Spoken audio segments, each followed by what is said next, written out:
ماوەی دوو ڕۆژە ئاگرێکی گەورە لە سنووری پێنجوێن کەوتوێتەوە کە بە نزیکەی 6 گوند و ناوچەی گەشتیاری کردوێتەوە کە بە نزیکەی تاوەکو ئێستا 4,000 زیاتر لە پول دوێ پوش و پاوان سوتاوە و لەو بینەشا دوو گەنج کە خۆبەخشن بەهۆی ئاگرەکەەوە سوتاوە. من ئێستا لە بەردەم نەخۆشخانەی ئێمەرجنسیام لێرە کە سوکاری ئەو دوو گەنجە خۆبەخشە لێرن کە بەهۆی ڕووداوی ئاگرکەوتنەکەی سنووری پێنجوێنەوە کە جەستیان سوتاوە و منەمێ بچمە لای خۆیان بۆ لای کە سوکارەکەی بزانم قسەی زیاتریان لێوەرگرم یا خۆ بزانم زانیاری زیاتریان لێوەرگرم. قوربانجان سەلام عەلەیکوم. السلام ورحمة الله وبركاته.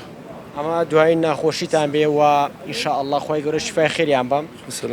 پێم بڵێ ئەم دوو گەنجە ئیشیان چییە؟ کارمەندی بەرگری شارستانی یاخۆ خۆبەخش؟ نەخێر وەڵا هەر خەڵکی ئەو دێی کاوان لە بەرامبەری دەکەی خۆمانە ئاگرێ کەوتوێتەوە ئەمانیش وەکو گەنجەکان چوون لەبەر خاتری خوا ئینسانیەت ئەو ئاگرە کوژێننەوانە ئیتر تووشێ و قەدەرە بوون سوتاون.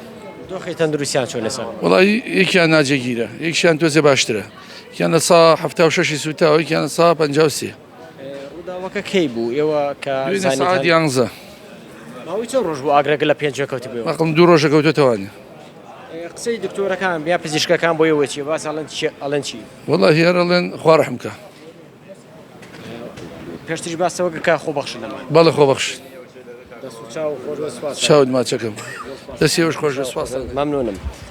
بەڵێ وەکۆی کە ئەمە وتەی یەکێک لە کە سوکاری ئەو دوو گەنجەیە کە ماوەی دوو ڕۆژە ئاگرێکی گەورە لە سنووری پێنجوێن کەوتی بێەوە من کەمێک پێشستا زانیاری ئەوم پێگەشکە بەڕێوبەری دارستانی پێنجێ بازەوە دەکات کە ئاگرەکە لە 100% کۆنتترۆل کرا و ئێستا ئاگرەکە کوژانراوەتەوە.